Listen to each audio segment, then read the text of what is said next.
मैं 60 महीने सत्ता के सिंहासन पर आरूढ़ होने के लिए नहीं मांग रहा हूं। मैं 60 महीने एक चौकीदार बनने के लिए मांग रहा हूं।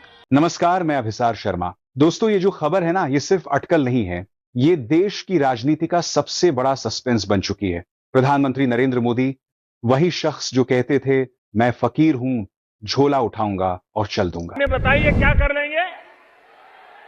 अरे हम तो फकीर आदमी है, झोला लेके चल पड़ेंगे जी। अब लगता है कि 17 सितंबर के बाद ये झोला सचमुच तैयार हो चुका है। पिछले कुछ दिनों में जो तस्वीरें, जो बयान, जो संकेत आए हैं, उसने ये सवाल खड़ा कर दिया है। क्या देश को 17 सितंबर के बाद नया प्रधानमंत्री मिलने जा रहा है? क्या है पूरा मामला? आइए इस वीडियो में समझाने की पूरी कोशिश करेंगे। लेकिन वीडियो में आगे बढ़ने से पहले वीडियो को एक लाइक जरूर करके इस चैनल को सब्सक्राइब जरूर करें और कमेंट में अपने जिले का नाम भी लिखें। अब आप सोच रहे होंगे कि ऐसा क्यों कहा जा रहा है। जरा टाइमलाइन समझिए। प्रधानमंत्री मोदी 75 साल के होने वाले हैं। बीजेपी के अपने संविधान में 75 पार के नेताओं के लिए रिटायरमेंट की परंपरा रही है। आडवाणी से लेकर मुरली मनोहर जोशी तक ये उम्र सीमा सिर्फ किताबों में नहीं, पार्टी के फैसलों में दिखी है। और फिर 7 सितंबर की वह तस्वीर, भाजपा सांसदों की 2 दिन की वर्कशॉप में प्रधानमंत्री पहुंचे, मंच पर आए और रिटायरमेंट को लेकर संकेत दे गए। कहा, मैंने अपना काम पूरा कर लिया, अब पार्टी को नई पीढ़ी संभालेगी। भले ही शब्द अलग थे लेकिन संदेश साफ था। दोस्तों ध्यान दीजिए, ये वही मोदी हैं जो हमेशा चुनाव को अगले चुनाव तक खींचते हैं। लेकिन अब अचानक काम निपटाने की जल्दी क्यों? पेंडिंग पड़े फैसले अचानक क्यों पूरे किए जा रहे हैं? क्यों हर मीटिंग, हर भाषण में सेवा का अवसर पूरा हो रहा है जैसी बातें सुनाई दे रही हैं? कहीं ऐसा तो नहीं कि झोला उठाने की तैयारी शुरू हो चुकी है? और अगर ऐसा है तो सबसे बड़ा सवाल यही है, मोदी के बाद कौन कौन बनेगा? बीजेपी का अगला चेहरा कौन संभालेगा दिल्ली की गद्दी? दोस्तों, राजनीति में तारीखें यूं ही नहीं तय होती।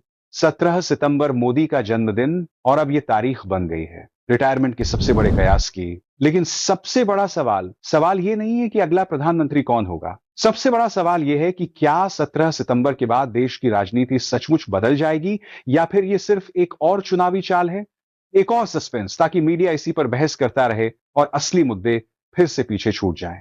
दोस्तों, इतिहास गवाह है, भारत में नेता जाते हैं, चेहरे बदलते हैं, लेकिन सवाल वही रहते हैं, रोजगार कहां है? महंगाई कैसे रुकेगी? लोकतंत्र को कौन बचाएगा? झोला उठे या ना उठे, आपका वोट, आपकी आवाज और आपका हक, यही असली ताकत है। दोस्तों जरा गौर कीजिए, 17 सितंबर को लेकर जो सवाल उठ रहे हैं उसके पीछे सिर्फ बयान या अटकलें नहीं है, सबूत हैं, तारीखें हैं और फैसले हैं जो खुद कहानी सुना रहे हैं।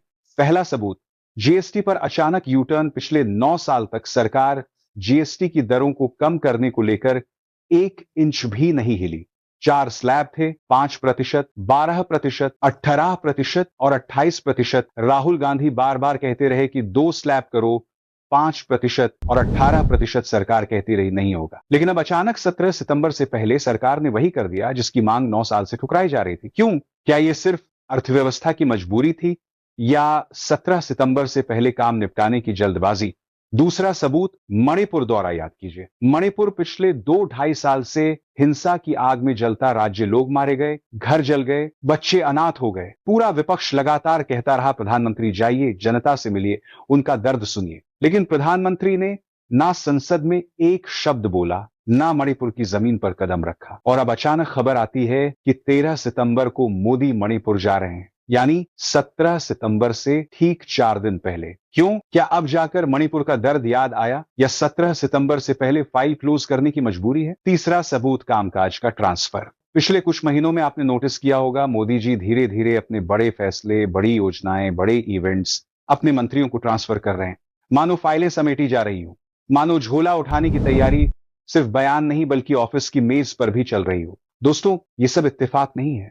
9 साल की हठधर्मिता अचानक बदलना, मणिपुर जैसी त्रासदी को अचानक याद करना और कामकाज को धीरे धीरे सौंपना, ये सब संकेत हैं। सवाल यही है कि क्या 17 सितंबर को देश को कोई बड़ा ऐलान सुनने को मिलेगा?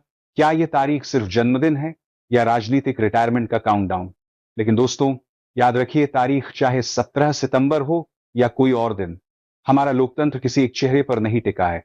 चाहे झोला उठे या ना उठे, आपका वोट, आपका सवाल और आपकी नजर ही असली ताकत है। दोस्तों, अब जरा इन नए संकेतों को जोड़िए और खुद समझिए कि कहानी किस ओर जा रही है। राज्यसभा में ऑपरेशन सिंदूर पर जवाब। राज्यसभा में एक बड़ा मुद्दा उठा, ऑपरेशन सिंदूर। देश चाहता था कि प्रधानमंत्री खुद खड़े होकर जवाब दें, लेकिन वहां जवाब देने पहुंचे अमित शाह। वो काम जो प्रधानमंत्री का अधिकार है, वह जिम्मेदारी गृह मंत्री ने निभाई। ये सिर्फ एक संयोग है या सत्ता के भीतर जिम्मेदारियों के नए बंटवारे का संदेश? विदेश यात्रा रद्द, वो भी यूनाइटेड नेशन की। आप जानते हैं कि प्रधानमंत्री मोदी को विदेश यात्राएं कितनी पसंद है, मोदी के भाषणों को, लेकिन यूएन जनरल असेंबली हमेशा सुर्खियों में रहती है। 17 सितंबर को न्यूयॉर्क में मोदी का स्पीच होना था, ट्रंप, पुतिन और शी जिनपिंग जैसे नेताओं के बीच, लेकिन अचानक द्वारा रद्द। अब प्रधानमंत्री नहीं, विदेश मंत्री जाएंगे। सोचिए, इतना अहम मंच छोड़ देना इस मजबूरी का संकेत है। 7 सितंबर की वह तस्वीर, दिल्ली में भाजपा सांसदों की 2 दिन की वर्कशॉप, सारे बड़े नेता मौजूद, सामने सबसे आगे बैठने वाले प्रधानमंत्री मोदी। अचानक पीछे की पंक्ति में बिना अमित शाह, बिना नड्डा, बिना राजनाथ के क्लोजअप तस्वीरें बताती हैं कि मोदी एकदम अकेले बैठे हैं। सवाल लाजमी है, क्यों? क्या यह सिर्फ सीटिंग अरेंजमेंट था या संदेश कि अब मोदी धीरे धीरे साइडलाइन हो रहे हैं?